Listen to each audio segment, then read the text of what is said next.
Do you promise to spend the rest of your life with the woman standing before you? He didn't give an answer. Instead, I spoke for him. He doesn't.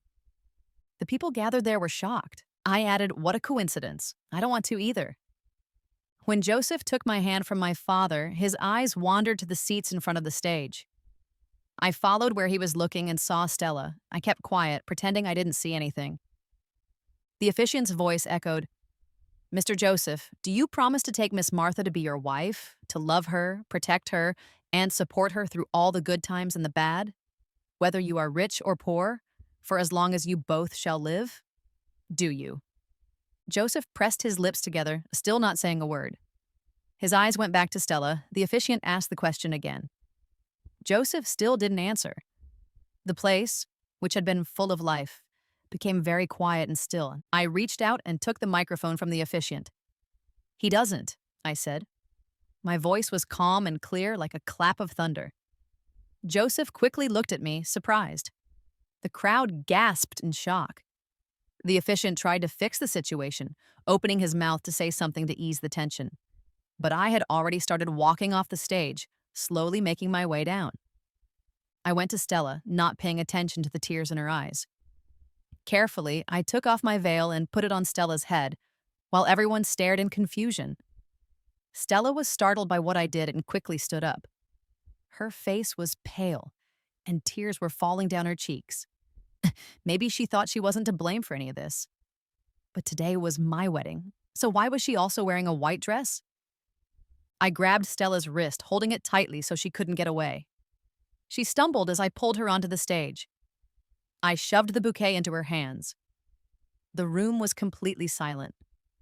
Joseph was the first to react, pulling Stella to his side and standing in front of her to protect her. His face showed clear dislike. I acted as if I didn't notice and turned to the crowd.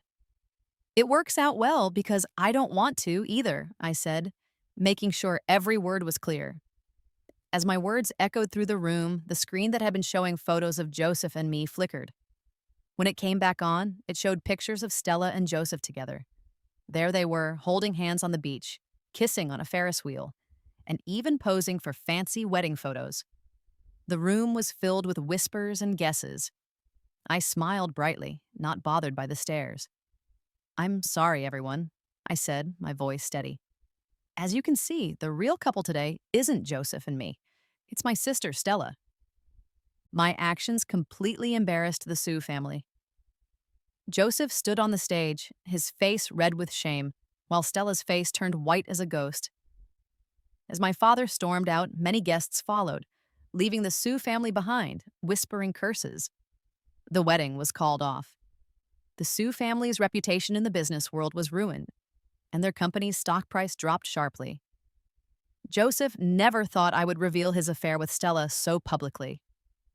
With everyone talking about it, Joseph came to me, asking me to explain that it was all a misunderstanding. I refused.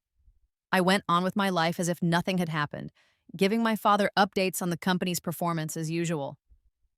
What I didn't expect was for Joseph to show up at the Lynn family home, bringing Stella with him. When the butler showed them in, I was relaxing on the sofa. I glanced at them lazily.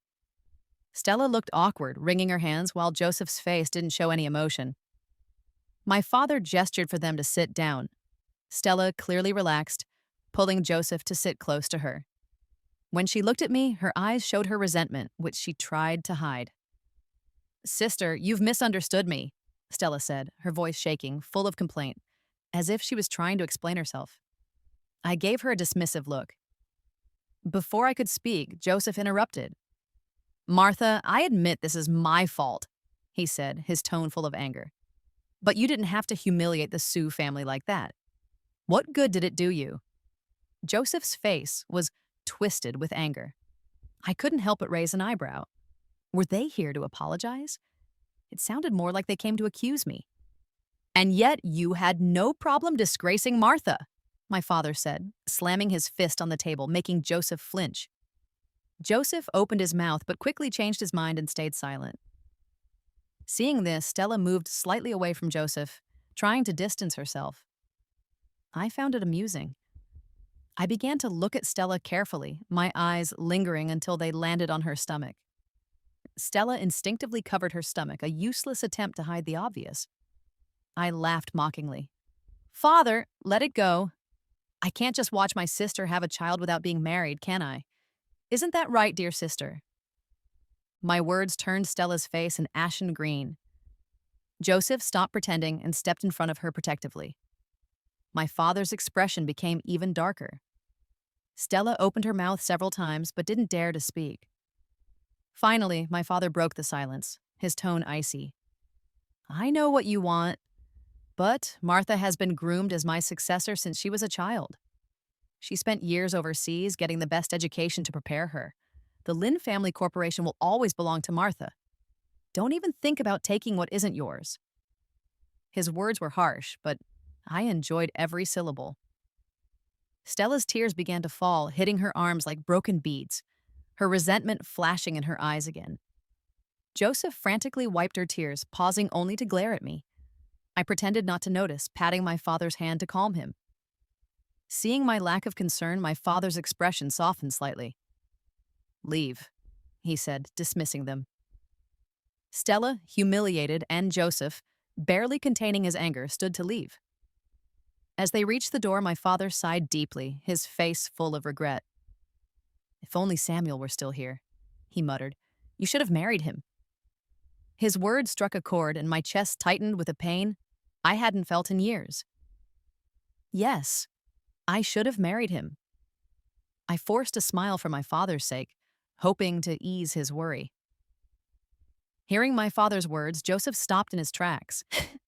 He turned back, his eyes meeting mine from a distance.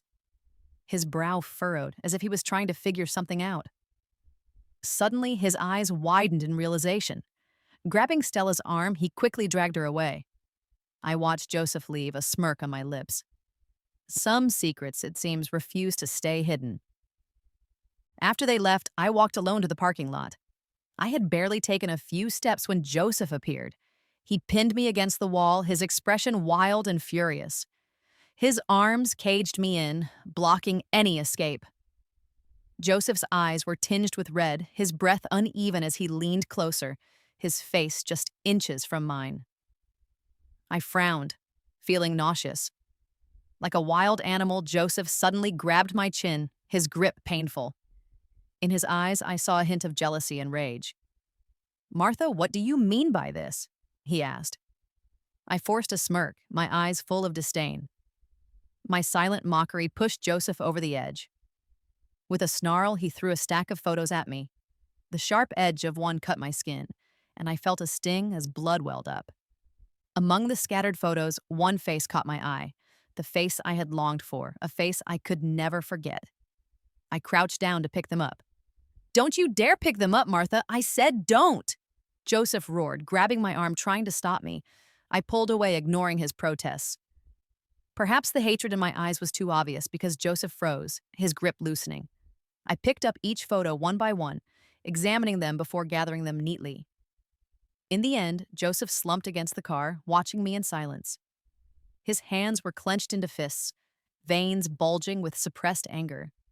I brushed the dust off the photos and approached him, step by deliberate step.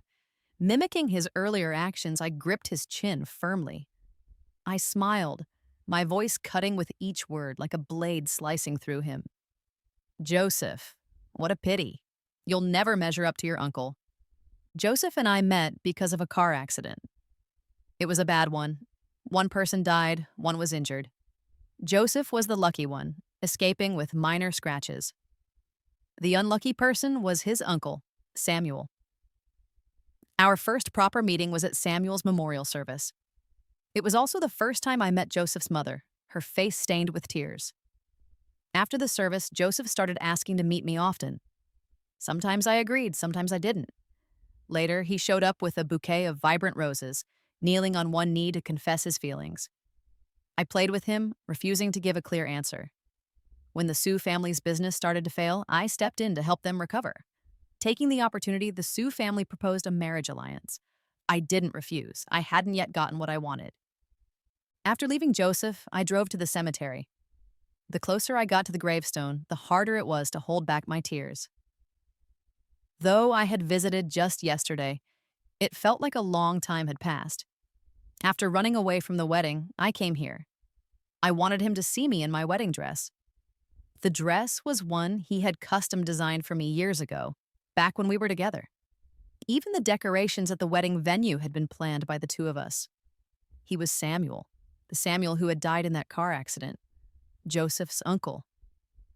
I sat against the gravestone, my fingers gently tracing the cool, smooth surface of his photo. The coldness beneath my fingertips reminded me that he was gone. He had been gone for so long. They say nephews often look like their uncles, and Joseph was almost a mirror image of Samuel. But apart from his looks, Joseph was nothing like Samuel. Samuel and I had met abroad. At the time, my parents had sent me overseas to study finance and business management. Samuel happened to be my professor. The first time I saw him, he was wearing gold-rimmed glasses, his loosely buttoned shirt showing his collarbones. I couldn't help but swallow, a reaction he teased me about for weeks. But I didn't care. I was shamelessly drawn to him. In that foreign place, I came to depend on Samuel.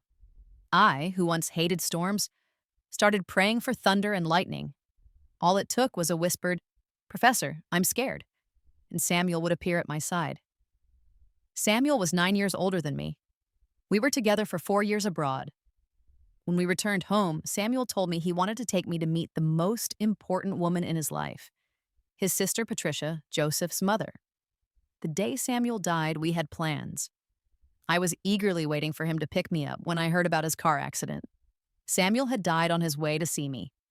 I spread out the photos Joseph had gathered, laying them one by one before Samuel's gravestone. Tears splashed onto the glossy prints until I was too tired to cry anymore. On the eve of the wedding, I got what I wanted. Proof of the truth behind Samuel's car accident. But I couldn't tell him. I stared at the gravestone in silence. Joseph's parting words echoing in my mind. "Martha, don't overestimate yourself. The Sue family will never beg you for forgiveness." I had long known the Sue family had planted a spy around me. That was how Joseph managed to uncover my relationship with Samuel in just 2 hours and throw it in my face. I endured their petty schemes for years. Until Stella appeared. Stella showed up unexpectedly, claiming she was my half-sister. I immediately suspected something was wrong. Like a cat watching a mouse, I observed her carefully. As expected, Joseph began secretly meeting with Stella. When I confronted him with proof of their meetings, Joseph quickly caved. "Martha, I swear, there's nothing between Stella and me. Please believe me." I looked at that face so similar to Samuel's and said nothing. They had been plotting all along, plotting against Samuel, my father, and me. I couldn't help but laugh mockingly. Fine. New grievances, old scores, we'd settle them all. Joseph worked hard to suppress news of the wedding. Rumors were replaced by glowing articles about him and Stella. A perfect match, a union of two powerful families. Joseph began showing Stella off at business events. Stella, in turn, publicly declared herself the heiress of the Lynn family. The controversy was relentless. Using this new status, Stella secured several lucrative deals for Joseph. The Sue family's name rose in prestige. Joseph and Stella thrived in their newfound fame. Meanwhile, reporters swarmed outside the Lynn Group's headquarters, cameras flashing, demanding answers. Some even camped outside our family home. My father wanted to make a public statement, but I stopped him. Silence was the best weapon. Standing by the floor-to-ceiling window, I gazed at the towering skyscrapers and smirked. The higher you climb, the harder the fall. The knock at the door broke my thoughts. A few of my father's old friends, longtime partners with Lynn Group, entered the room, their faces lined with frustration. "Martha, what's going on? The rumors are getting out of hand. And this Stella? Is she really your sister?" I nodded, then shook my head. These were men who had watched me grow up. Men I'd become close to after taking on more responsibilities within the company over the past year. We brewed tea and chatted casually. In a few words, we exchanged vital information. Joseph had set his sights on a newly developed AI project. Traditionally focused on real estate, the Sue family was desperate to branch out into new industries. But AI required huge amounts of money. To free himself from Lynn Group's financial control, Joseph launched round after round of funding. We clinked teacups and exchanged knowing smiles. Let's see who wins. Joseph's new business grew rapidly. Multiple rounds of funding brought in billions, earning his company a reputation as a rising tech star. I watched clips of Joseph's interviews playing on my screen, feeling oddly pleased. A car pulled up outside Lynn Group's headquarters. A man and a woman stepped out, arms linked in display of affection. I smiled, gazing down at them from above. Finally, you're here, Joseph. Joseph strode into the conference room, Stella following behind him. Her 5-month pregnancy was becoming obvious. Wasting no time, Joseph handed me a letter. My fingers drummed idly on the desk as I signaled my secretary to take the letter and stamp it. The swift, decisive motion made Joseph catch his breath. You're not even going to read it? His voice was tinged with uncertainty. But I was certain. A year ago, when the Sue family was failing, Lynn Group had bailed them out, becoming their largest shareholder. The Sue family and Lynn Group were now tied together. If Joseph wanted a clean break, he needed Lynn Group to sell its shares. I chuckled softly. Fine, a clean break. My words darkened Joseph's gaze. A clean break? You're that eager to cut ties with me? He spoke through gritted teeth. Stella paled, swaying slightly. I couldn't help but laugh. If that's how you want to see it, so be it. Anger flared on Joseph's face as he pulled Stella closer. Martha, you've seen the news. You'd better think carefully. I had thought carefully. I instructed my secretary to ensure everything was settled with Joseph. Joseph stormed out, his expression livid. My mood, however, soared. Joseph's fortune continued to rise, and at every gala, he was the center of attention. As I leaned against the bar, lost in thought, Joseph approached me with calm confidence. He clinked his glass against mine, the crisp sound breaking through my thoughts. The swirling red liquid in his glass reminded me of the blood spilled on the ground that fateful day. For a moment, my mind drifted back to Samuel. Joseph's gaze burned into me as he finished his drink in one gulp. Do you regret it now, seeing what I've accomplished? He asked. I placed the glass he had touched back on the counter and turned to leave. Martha, he said urgently. Martha, why did you agree to marry me back then? He tried to hide the tremor in his voice, but I caught it. I turned to him with a bright, mocking smile. Why? Because it's what you and your mother wanted, wasn't it? My sharp gaze cut through him, exposing his every secret. You knew? Joseph took a step back, panic flickering in his eyes. I shook my head lightly as if dismissing the idea. Joseph, now that the purpose of the marriage alliance has been fulfilled, stop bothering me. With that, I strode away. Of course, I knew what he meant. I knew everything, both what I should and shouldn't have known. After the financial settlement, the company quickly issued a statement confirming the withdrawal of Lynn Group's investment in Sue Group. My father also made a public clarification. The rumors, which had been raging for months, finally died down. Yes, from the beginning, I had always been my father's only recognized heir. Stella was merely an illegitimate child, one her own father never acknowledged. The Sue family, now back on solid ground, didn't care about her. When the marriage alliance was announced, the Sue family had already made a significant profit. Stella came to cause trouble a few times, but my father threw her out each time. With Joseph's new company preparing to go public, I made my move. When mice run around unchecked, sometimes they need to be scared back into hiding. Lynn Group launched an aggressive campaign against Sue Group, triggering a chain reaction. It set off a firestorm among Joseph's potential investors, causing them all to back out. The collapse of his funding led to the failure of his latest round of financing, but artificial intelligence requires huge investments for product development and market expansion. Joseph's tech company suffered a severe blow. Moreover, the real estate project Sue Group had taken from Lynn Group stalled completely. For a while, Joseph had been smug about his accomplishments, but now he was panicking. He called me several times, but I ignored every one. Stella, heavily pregnant, came to plead with me in person. Joseph's mother, Patricia, even forced Stella to threaten me, claiming she'd expose my father's affair and Stella's status as his illegitimate child. I sent Stella away with just a few words. Take care of yourself. Patricia didn't get the chance to go to the media with her threats about my father. Joseph's company collapsed before she could act. Desperate for funds, Joseph embezzled money from the Sue family business and funneled it into his tech company. The scandal was exposed by someone on the inside. Although the Sue family refused to confirm the allegations, several investment firms were brought in for questioning. Joseph's company came under intense scrutiny. Suddenly, he was drowning in a tide of scandals. The business and tech industries alike mocked Joseph openly. Claims of fake innovation, stolen promotional videos, and false credentials of key employees tarnished his company's reputation. Joseph's project was labeled as fake tech. In the end, he couldn't handle the crushing weight of financial and technological pressures. Overnight, his empire crumbled, leaving nothing but ruins. The tech company went bankrupt, and Joseph's name became synonymous with disgrace. Without Lin Group's support, the Sue family's other businesses also faltered. Combined with Joseph's massive embezzlement, they were beyond saving. A wave of frustration tightened in my chest. I went to see Samuel. The midnight wind howled as I pulled my coat tighter. Sitting before Samuel's gravestone, I drank and cried.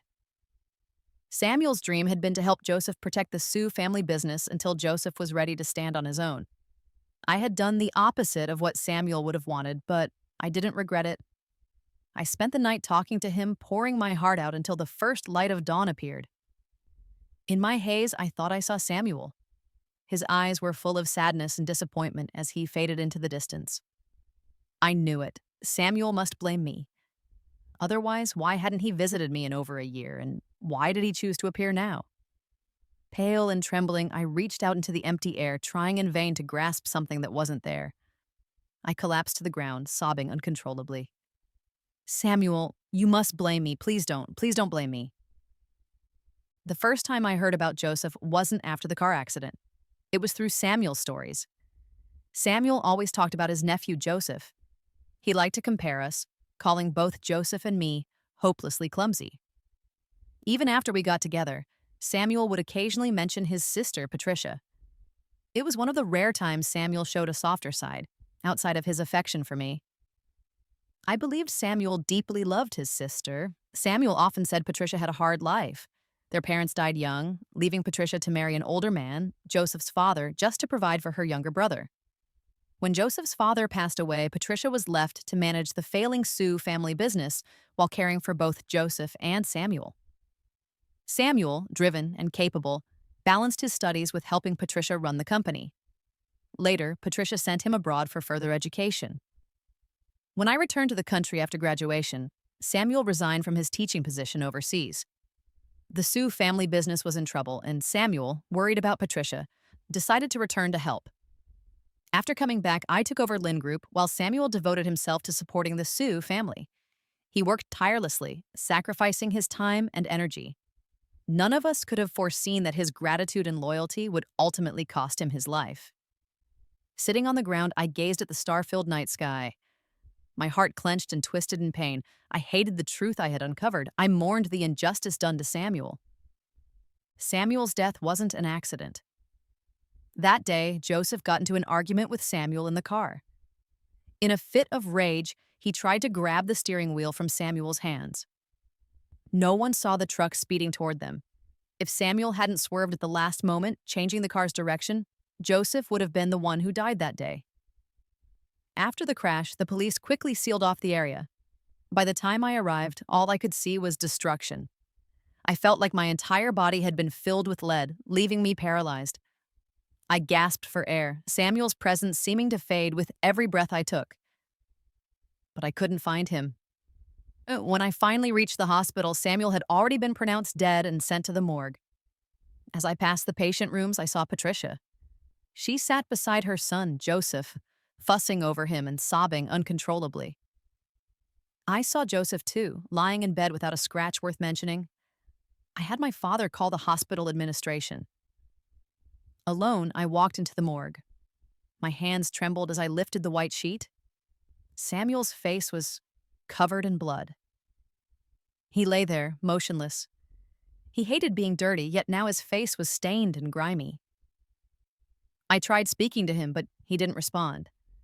I used my sleeve to wipe his face, but the more I wiped, the worse it got. Frustrated, I hit myself.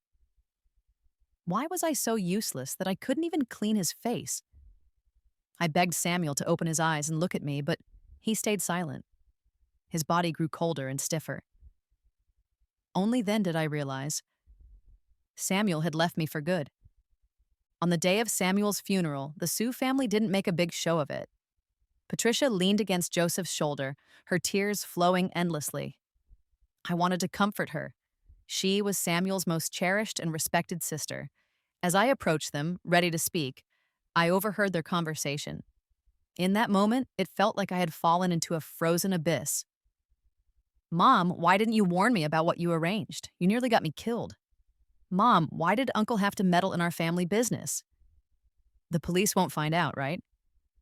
"How was I supposed to know you'd be in his car?" "I didn't mean for him to die. It was just bad luck." "Remember, Joseph? It was the driver's drunk driving. It had nothing to do with you. It was your uncle's fault for losing control of the wheel. You're a victim, too." Joseph's tone was impatient, devoid of any grief. He didn't shed a single tear. Patricia, meanwhile, sobbed dramatically while reassuring him. I couldn't believe my ears. What had Patricia arranged? What did she mean by "I didn't mean for him to die"? My mind was shrouded in confusion until my vision blurred. The sharp pain of my nails digging into my palms reminded me it was all real. I used money to smooth things over and gained access to the crematorium. I watched Samuel's body enter the furnace with my own eyes. I saw the flames engulf him, inch by inch, until he was gone. My hatred burned as fiercely as the fire. Samuel would never know that all his efforts had been in vain. Patricia and Joseph didn't need him. They even saw him as a threat. He would never know that the sister he adored had such a venomous heart. And he would never know that Patricia had played a role in his death. At that moment, I felt a twisted sense of relief. At least Samuel would never find out. Otherwise, it would have broken his heart. 2 months later, Joseph entered my office again. This time, he wasn't with Stella. He brought his mother, Patricia. Patricia was dressed impeccably in a tailored dress, exuding elegance and poise. But I knew the filth that lay beneath her polished facade. Patricia took my hand with fake affection, her eyes brimming with tears. Joseph sat stiffly to the side, lips pressed into a tight line, saying nothing. "Martha, are you still angry with me?" Patricia's voice was probing, tentative. I glanced at her briefly before pulling my hand away. My stance was clear. Patricia tried again, softening her tone and lowering herself. "Martha, it was wrong of us to embarrass you at the wedding. It was all Joseph's fault. I've already punished him severely." I looked up at her, my tone dripping with sarcasm. "Oh? And how exactly did you punish him?" Caught off guard by my bluntness, Patricia hesitated. She rubbed her hands awkwardly, a flicker of annoyance crossing her face. "Martha, Stella is your sister after all, and she's pregnant now." Patricia paused, glancing at Joseph, whose expression darkened further. She pressed on. "Martha, I beg you, can you help us? Just give the Sue family a chance to recover." I curled my lips into a mocking smile. Even now, Patricia thought I had turned against the Sue family solely because of the wedding. Her hypocrisy churned my stomach. Suppressing the urge to vomit, I spoke with cool detachment. "No." I excused myself, saying I needed to use the restroom. Once I left the office, I gave my secretary a subtle look and headed to the surveillance room. On the monitor, Patricia was pressing against the office door, ensuring no one entered. She gestured animatedly at Joseph while spewing vile insults about me. Meanwhile, Joseph sat at my desk, confidently typing on the keyboard. He entered the password and unlocked my computer. On the screen were Lynn Group's proposals for a new real estate development project. The project was government-backed, with significant potential for urban planning. The Sue family was banking on this project for a comeback. Initially, I had no intention of pursuing it, but since the Sue family was so desperate, I decided to play along. I watched as Joseph pulled a USB drive from his pocket and quickly copied the files. His actions were efficient and deliberate, as if he had planned this for weeks. When they finally sat back on the sofa, my secretary knocked on the office door. Hearing the secretary's report that I was in a meeting, Joseph visibly relaxed. Patricia shot the secretary a knowing look and quickly led Joseph out of the office. What they didn't know was that the secretary wasn't their spy. He was mine. I had deliberately planted misleading information about the project around Joseph, giving them the impression there was still a chance to turn things around. The password and the proposal on my computer were bait, carefully crafted for their trap. And, of course, my office was equipped with hidden cameras.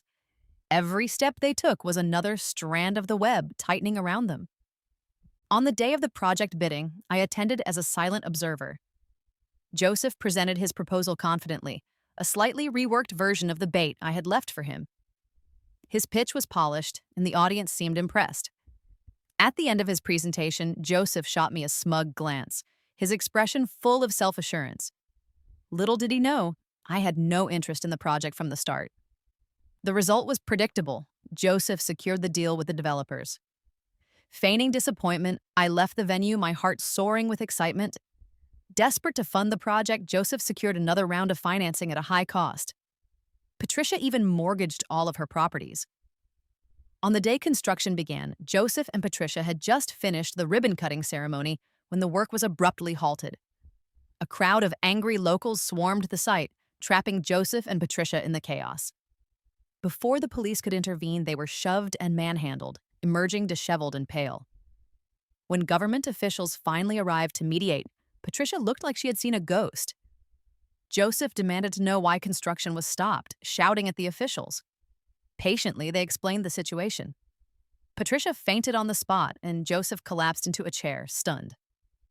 During the initial research phase, I had discovered the project's flaws. But Joseph, blinded by ambition, failed to conduct due diligence. The site was part of a disputed government relocation project, with unresolved conflicts involving displaced residents. The project documents Joseph received, from land use permits to construction approvals, were all expired or forged. By the time construction began, the developers had already run off with the funds. The Sue family was finished. With Patricia's properties mortgaged, the creditors evicted them from their homes. Joseph, Patricia, and Stella were forced to move into a small apartment Joseph had once used for secret affairs with Stella.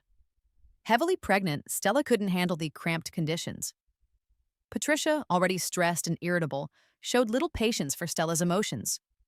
Their constant bickering escalated until, during one argument, Stella was accidentally pushed to the ground. At the hospital, the baby was delivered, stillborn. Stella broke down completely.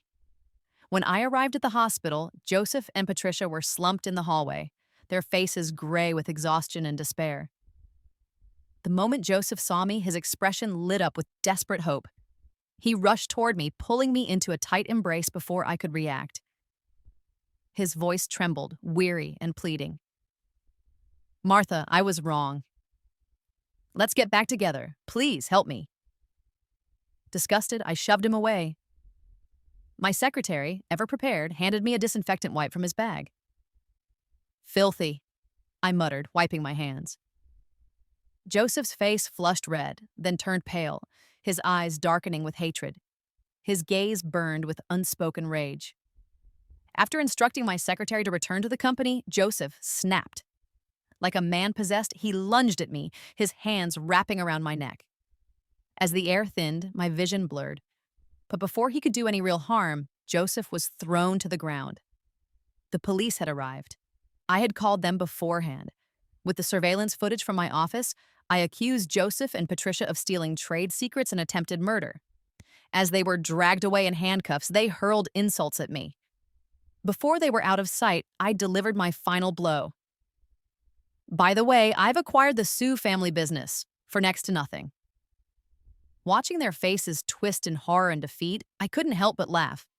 Mice were always meant to be caught by the cat. Joseph hired a lawyer to defend them, attempting to seek my forgiveness multiple times, but I refused every time. During the final pretrial hearing, I stood face to face with them. To my surprise, Stella was there as well. She cried as she clung to my leg, her frail frame trembling. Likely just out of the hospital, she looked haggard and weak. I frowned and tried to push her away, but she clung to me with a death grip. "Sister, I'm your real sister," she sobbed. Take me home, please." Her voice was thick with desperation, but I shook my head.